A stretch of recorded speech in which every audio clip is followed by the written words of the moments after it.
Right now, the USS Gerald R. Ford is slicing through the Pacific Ocean with more than 4,500 people living on board. That's more than the population of many American towns. Out here, hundreds of miles from land, there's nothing but water in every direction. These aren't vacationers.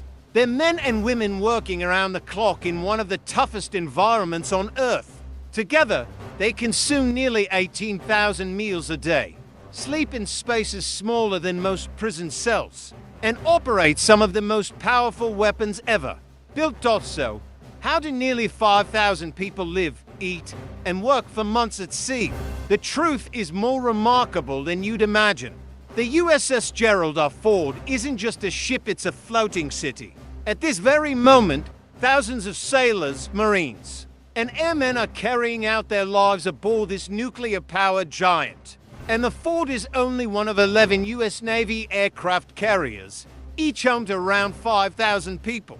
Ships like the USS Abraham Lincoln, USS George Washington, and USS Ronald Reagan have formed the backbone of American naval power for decades each. Costs more than $13 billion and takes nearly a decade to construct. The result is a vessel that can sustain itself for months, supporting thousands of people in the middle of the ocean without needing outside help. The numbers are staggering. The Gerald R. Ford is over 1,000 feet long, larger than the Empire State Building is tall, and displaces more than 100,000 tons when fully loaded. Even more impressive, it can sail for 90 straight days without resupply, but feeding and housing 5,000 people is a challenge unlike any other. The galleys run around the clock, serving up 18,000 hot meals every day. That's like running a chain of busy restaurants on a ship that never stops moving.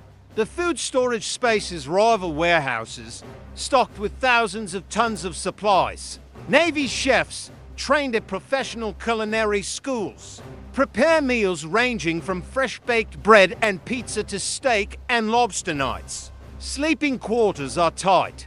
Most sailors rest in racks, beds stacked 3 high, each about the size of a coffin, yet every rack has a light, ventilation, and storage. And sailors personalize them with photos and small belongings. Officers have slightly larger rooms, but space is limited for everyone, even the captain.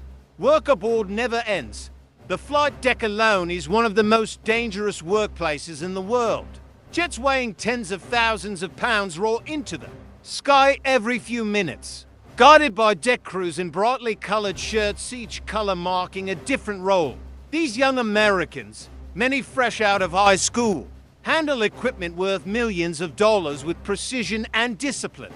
Below decks, the ship's nuclear reactors generate enough power for a city of 100,000 people. These systems run for decades without refueling, providing electricity, propulsion, and even fresh water. In fact, the ship produces over 400,000 gallons of clean drinking water daily through advanced desalination systems. Every detail of life at sea is accounted for. Waste is carefully managed. Medical facilities rival small hospitals, and satellite communications keep sailors connected with their families back home. Storms and heavy seas, carriers are built to withstand waves taller than houses, pushing on through conditions that would shut down most ports. Life aboard also has its own rhythm and culture. Sailors attend religious services, join talent shows, play sports, and even enjoy steel beach picnics on the flight deck when the seas are calm. These shared experiences forge bonds that last a lifetime.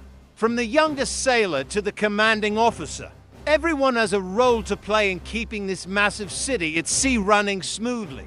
It's a constant cycle of work, training, and teamwork, backed by technology that continues to evolve. But at the heart of it all, the carriers succeed because of the dedication and resilience of the people aboard.